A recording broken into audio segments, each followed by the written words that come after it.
Now, let's talk about the setup. We can do the helium tank, talk about it last. So, first of all, I'm always going to plug a pump in. It's a retractable cord. I would plug it in. Right now, since it's not plugged in, it's running off Bay 2's battery. So it'll pick on that battery first, and then switch to the other battery. These are two 90-minute batteries when fully charged. Right now it's picking on Bay 2's battery.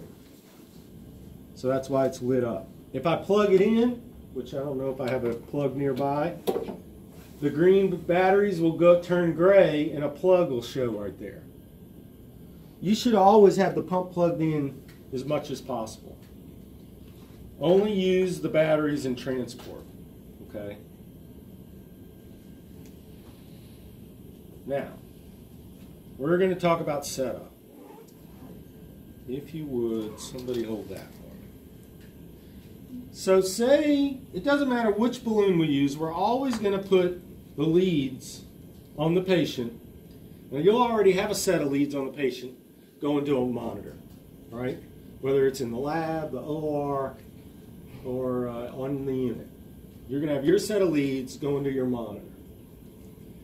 For when you're balloon pumping, you're going to put a balloon pump set of leads on the patient as well. And that's going to be the green input here. Okay, so you'll see that connected.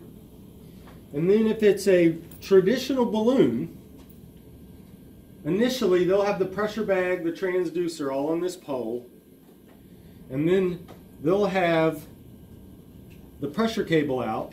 One end goes to the transducer, the other end would be the pressure input right here. Okay, and when it's a traditional balloon, the male end, this gets handed off the field. That connects through here into that lure, the safety disc. And initially, for the numbers to show on the pump, they have to zero out the arc line the old way. So they'll have to be level with the phlebostatic axis. They'll open up the stopcock to air. They'll hold down the 0 key until they hear it click, and then close the stopcock.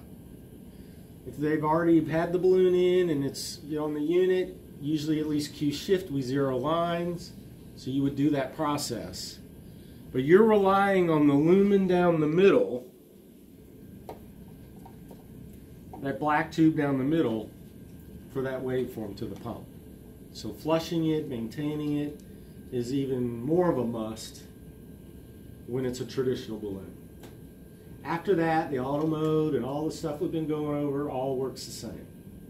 It's just not as reliable of a pressure source on a continuous basis. And yes, you have to level and zero a transducer. That being said, you can just set that on the table, please. If it's a fiber optic balloon, I don't need this cable. Instead, I just have the leads on the patient, and I get the balloon in, and I'm going to hook up my extender tubing. And you notice the orange cable, there's little clips along to clip it along the tubing. So I'll hook up this male end to the helium shuttle. And then there'll be a little cap here. So say I'm in the cap lab, I have the pump on, gotten it in. I'll remove this cap, I'll move this little flap over, snap that in. And that's going to be the pressure source to the pump. So that's your setup when it's fiber optic. Now, When you have, like you said, you connect that other one to the monitor so that you have an alarm. Right. Do you use that part, or do you just use your regular pressure? So that part right there, the red end that goes here, that would be running it to the pump. Oh, so you want it, okay. You're going to get Gotcha. your bedside pressure cable, the one you always use for your art lines. Use your regular one. Hook okay. it to the transducer and run it up to the monitor. Makes sense. Remember though, the monitor is going to read that waveform as a false high. Okay. All right. Is everybody good so far? So, I'm going to hook up the simulator now. What did I do with it? There it is. And here it even tells you trainer in use. It also says battery in use. All right. Now, I got everything hooked up. It's fiber optic. It tells me fiber optic source right here. Watch when I undo the fiber optic. Watch what happens to these words here. It becomes transducer. So if I don't hook this up, it thinks it's a traditional balloon. And then, yeah, I'd have to hook up the red cable and run it that way. But it knows it's fiber optic right now, so all I'm going to do is press start. I got everything hooked up. I press start. Right away, it says auto-filling and calibrating fiber optic sensor.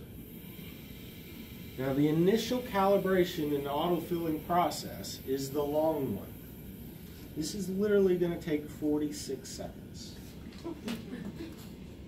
So sometimes I remember the first time that docs were using the balloon here, they're like, Greg, what's it doing? It's not pumping. I'm like, be patient. It's doing its thing.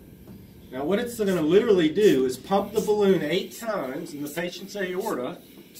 Then it's going to stop.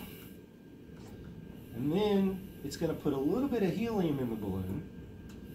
And it's going to do a separate blood pressure reading in the patient's aorta. There's the helium.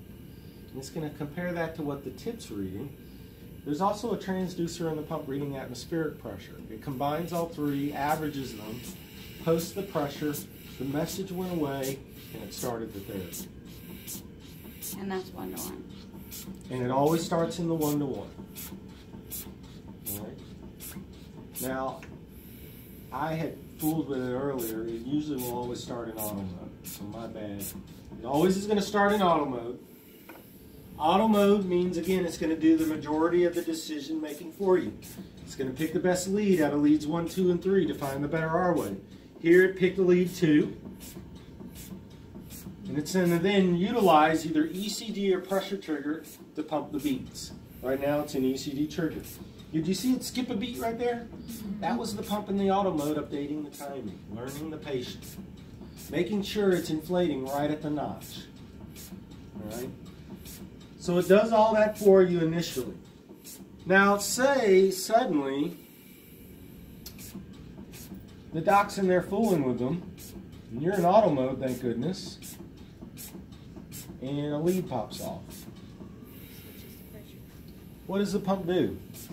It says, oh, well, I don't have an R wave to utilize to pump off of, so I'm going to use my backup trigger, which is pressure.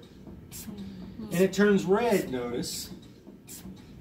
And now it's marking that upstroke of systole, and it says, there it is. I know now where systole is still. I know now where not to be inflated. I'll keep pumping that beat. I know where it is.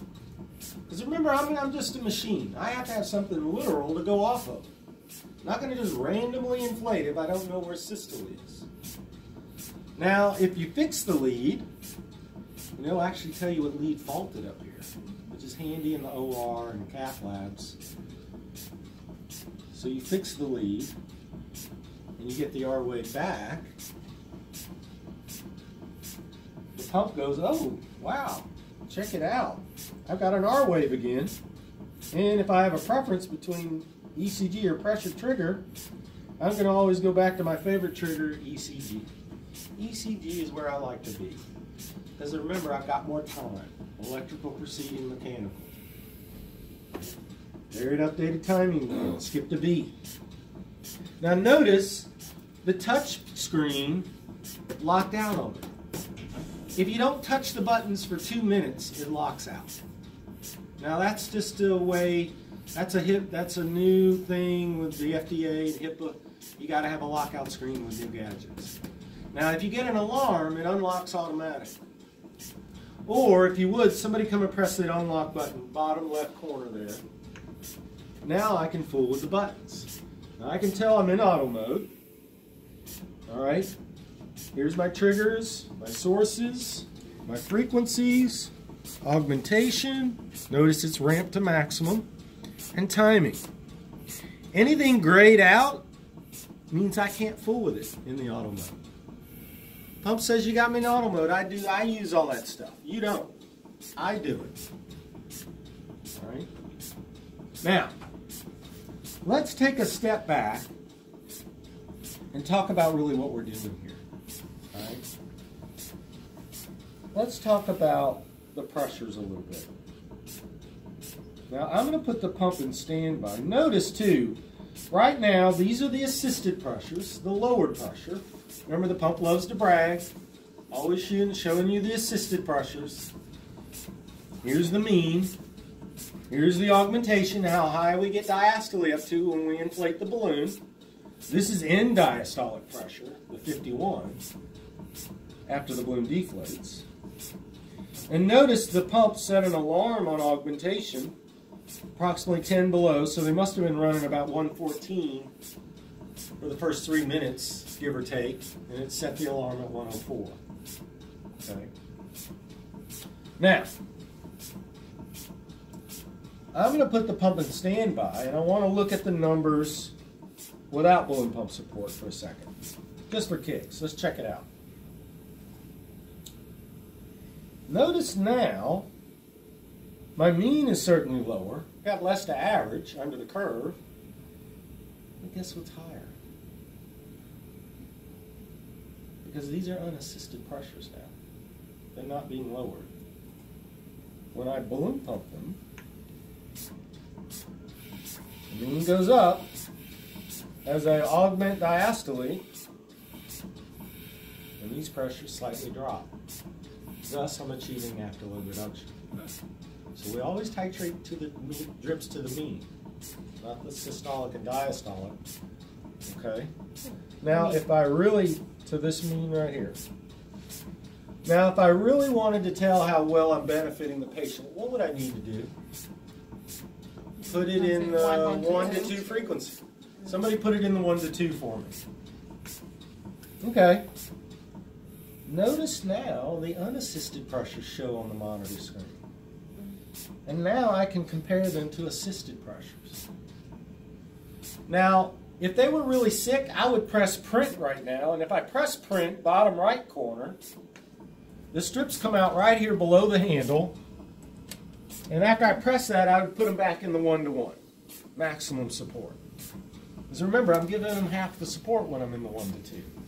And then I can get my strip, and I can get my protractor out, and I can look at the waveform and use my numbers at the bottom, and I can figure it all out.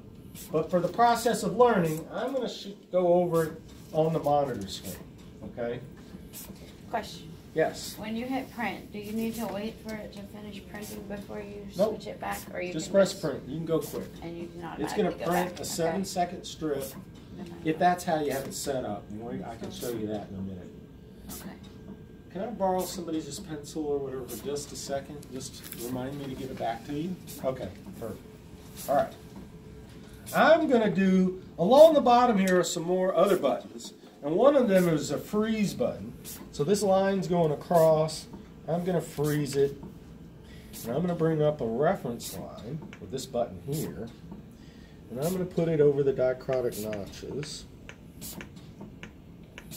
And I'm going to look at my waveform here. So here we have a beat where we inflated and deflated. Here's one where we didn't. Here's one where we did. Here's one where we didn't. A la the 1 to 2 frequency, right? So here's where the aortic valve opened. I have the ejection of blood in the aorta. Systolic peak pressure there. The pressure then equilibrates and comes down. The valve closed right at this point. I know because it closed at the same point on the beats before and after. I then inflated the balloon. I augmented diastole, getting it up to 116 millimeters of mercury.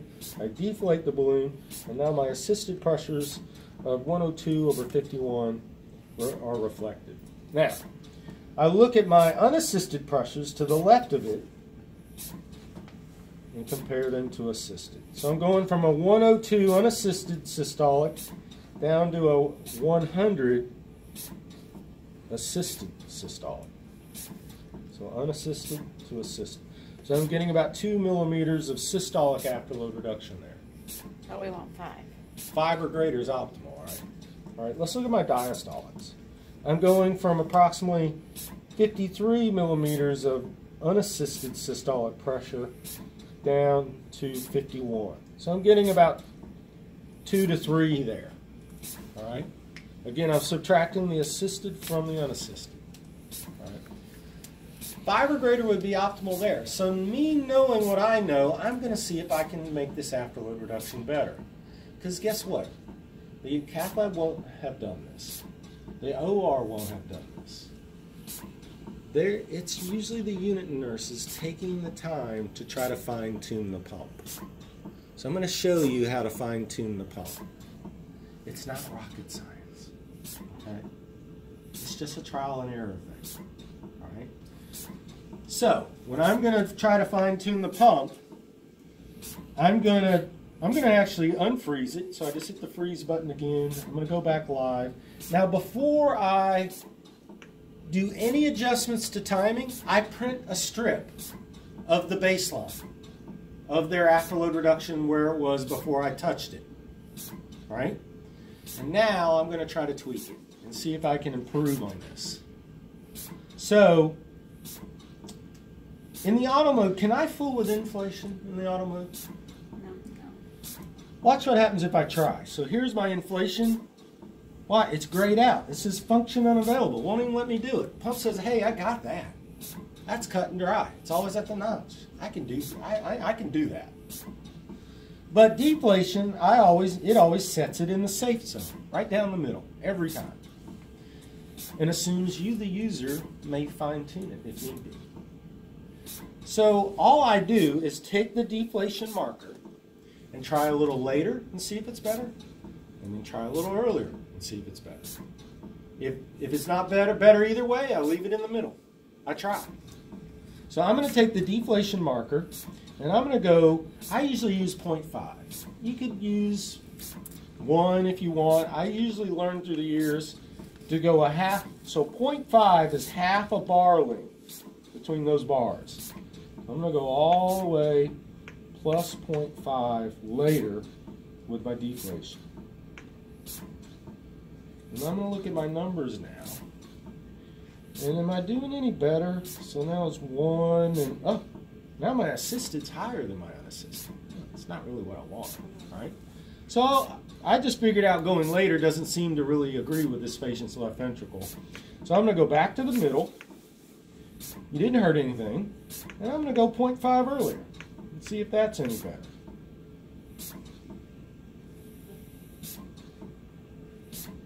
Oh, now I'm getting 3 and 6. That's a little better.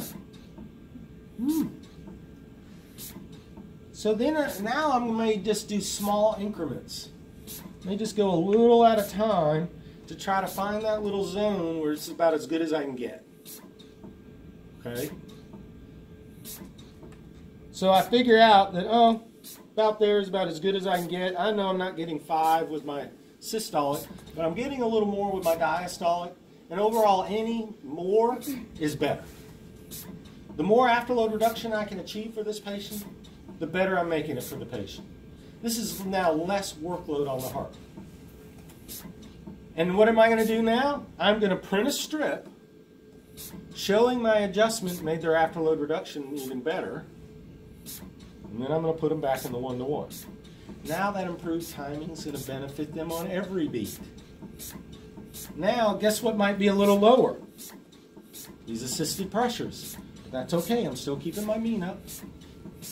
But now I'm getting out of the way a little better. I'm agreeing with that left ventricle a little more. And you might say, well, that wasn't much, Greg. Sometimes that could be a game changer, just that little bit, for specific patients.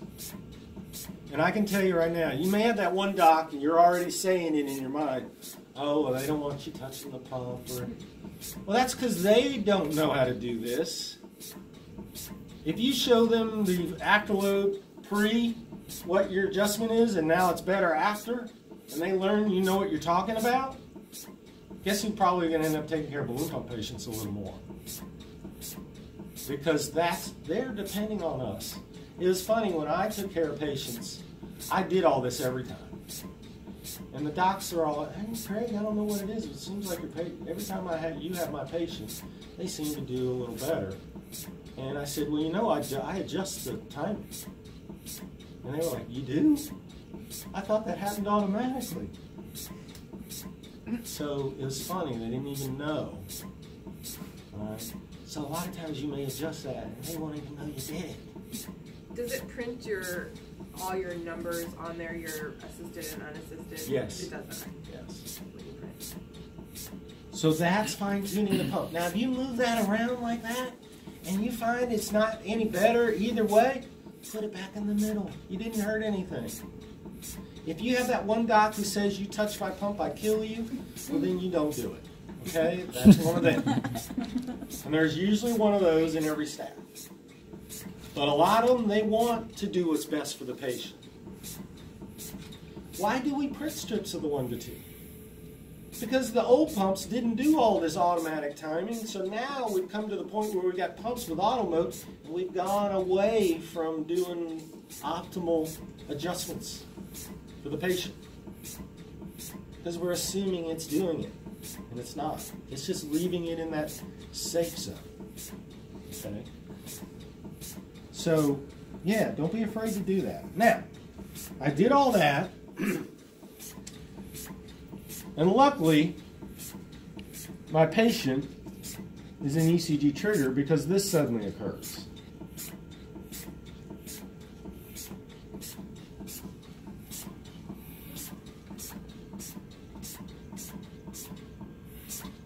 What's it doing?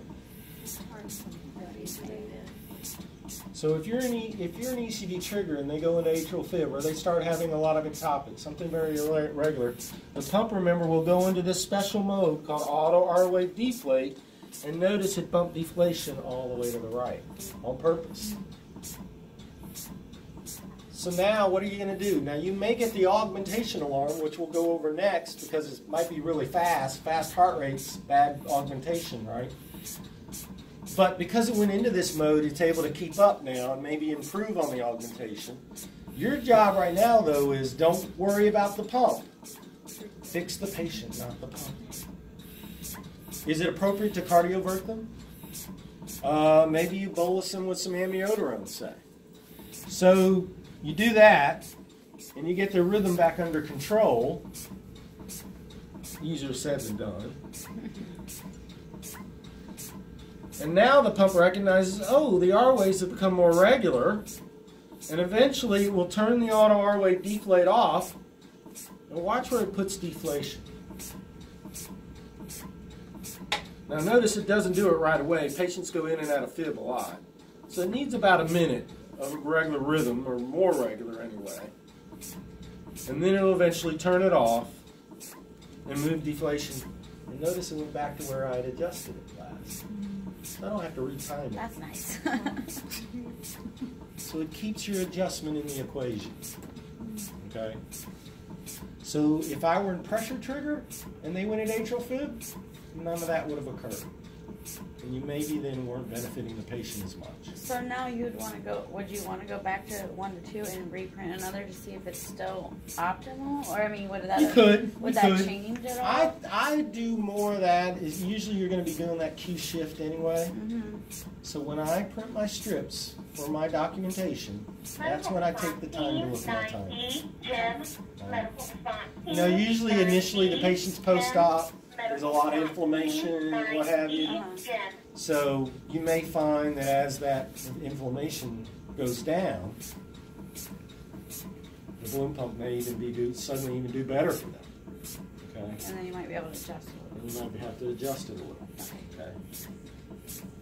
Usually, though, if I find a little earlier was better, earlier tends to continue to be better. Okay. Okay. All right, we did all that. And now, the most common alarm on the pump occurs. Now, I want somebody to come up and troubleshoot this.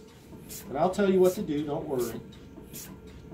So, suddenly this occurs.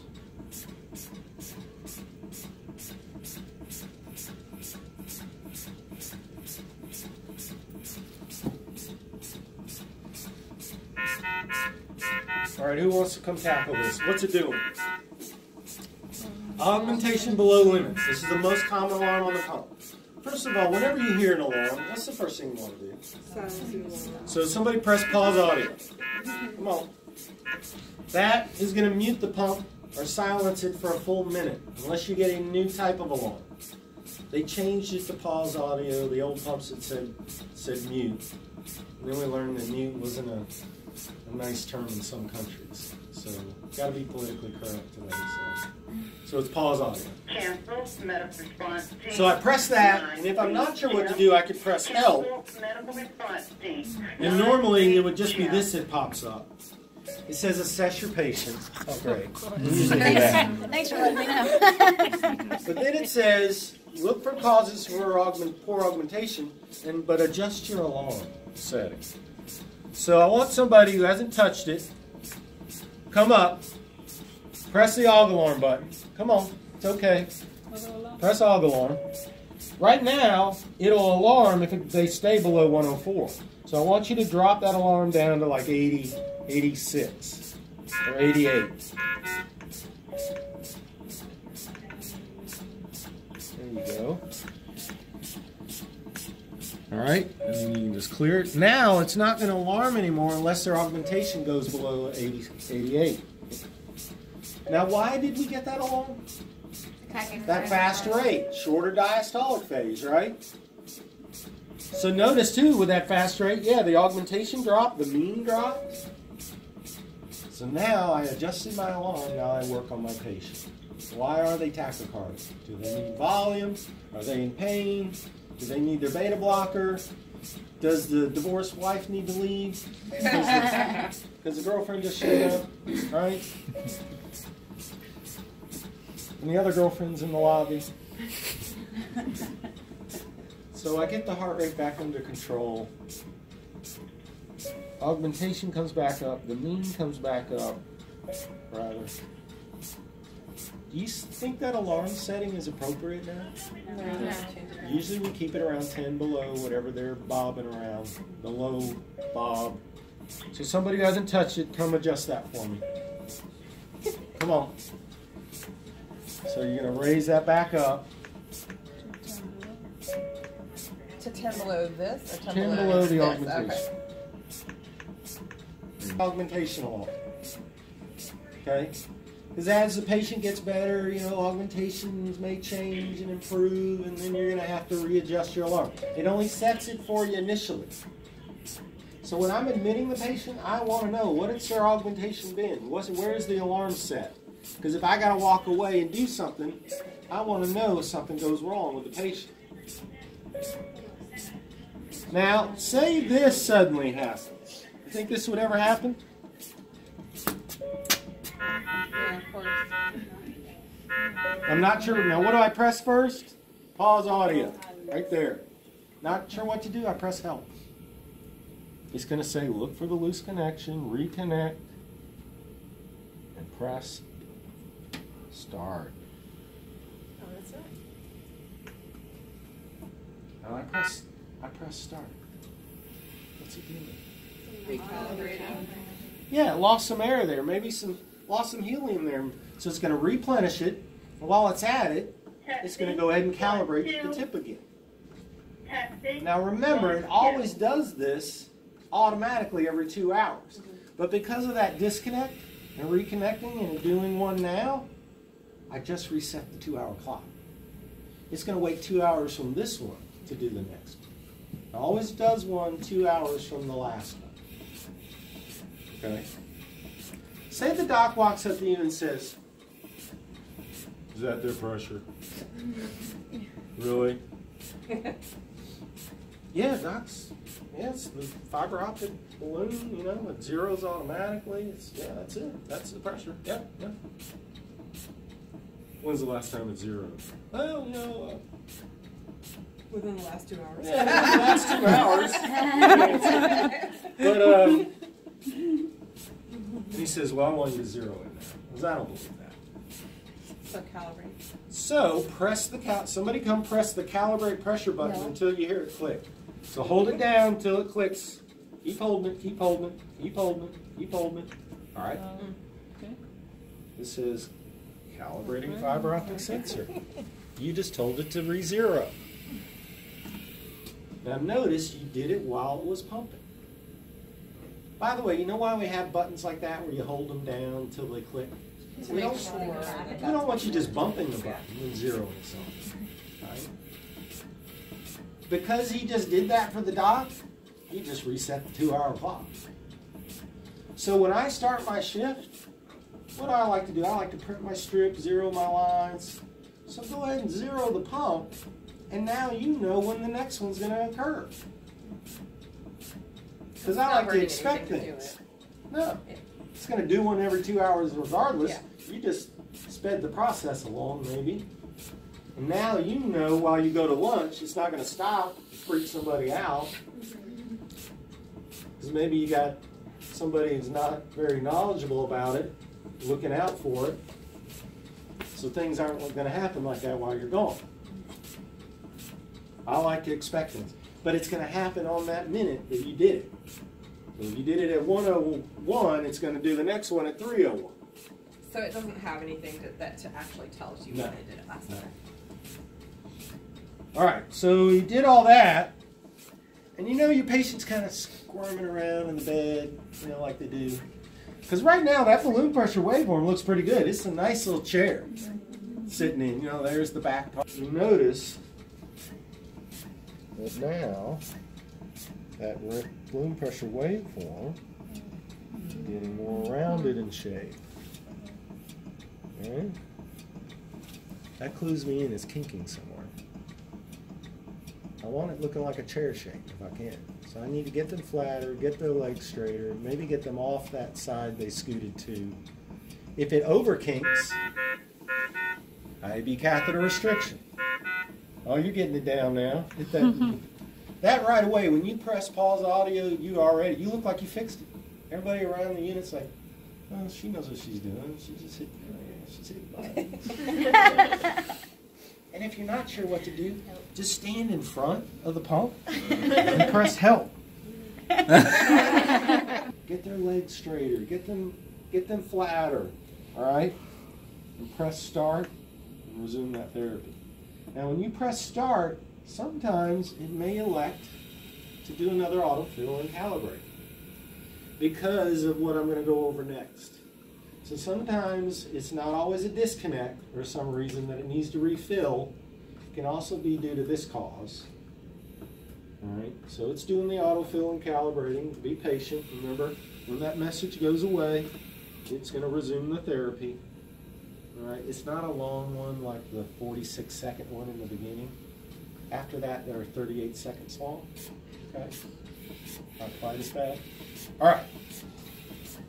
So last but not least, let's see if I'm on my A game and I can simulate this one. So I don't want to do a disconnect. I just want to do a leak. So I'm going to try to simulate a gas loss. You see it updated timing there? Let's get the B. All right.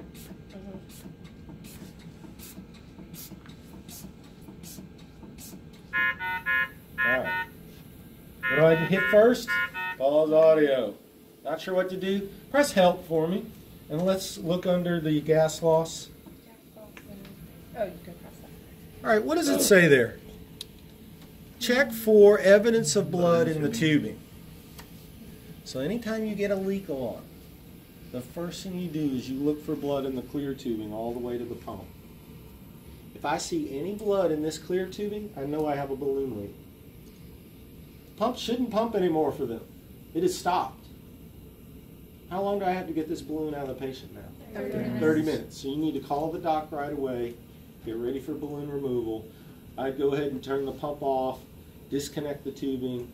You know, we don't want blood getting all the way to the pump. And get ready for balloon removal. All right. What if the patient's not tolerating it? Well, 99% of the time, if you press start right now, it won't fill it in pump form anyway. Okay? So, but there is that rare chance, if you kept trying to get it to go, because what happened most likely? You know, that balloon was in their aorta rubbing against probably some sharp, rough plaque in there, and eventually eroded a hole in the balloon. Now blood can get in the balloon, and then the pump sucks it up via the helium tubing, and it gets blood in there. if enough blood gets in that hole, you could get to where there's a big enough clot that the pump thinks there is no hole. That's But really if you bad. kept trying to force it, you could run into that scenario. But usually it won't let you fill it, won't let you pump. Your 30 minutes is started. Every time you press start, it says autofill failure. It's not going to fill a balloon with a noted hole. All right. Now, what it also says in the help screen that if you don't see blood, check all your connections. All right. So I check all my connections. These seem fine. By the way, do you think it would be appropriate to tape all these connections? I mean, we tape everything else up. What if you had all this duct taped up and somebody came along and tripped on this and ripped the balloon out of the patient? Wouldn't you rather that these just popped loose? So don't tape these connections. They're made like this on purpose. So yeah, you check all your connections. That seemed fine. I didn't see blood in the tubing, yet I got a gas loss alarm. So let me explain to you what's probably going on, okay? Now, what I'm going to do, it says if appropriate. So if appropriate means I've checked for blood, I've checked for loose connections. Now it says see if you can perform an autofill. So along the bottom here is the IABP field key. Somebody press and hold that until you hear it click. All right? You just told it to do an autofill. It says autofilling, and once it completes it, that means it filled the balloon, and it assumes there is no leak, there is no hole. And now, whenever you do your own fill, you then press start and resume the therapy. Now, let me explain to you what was going on there. We're back to Diva, talking about the Diva. So she loves to brag about how she lowers pressures. She's also very sensitive. When she sends her 80 cc's of helium out, she expects all 80 readily back.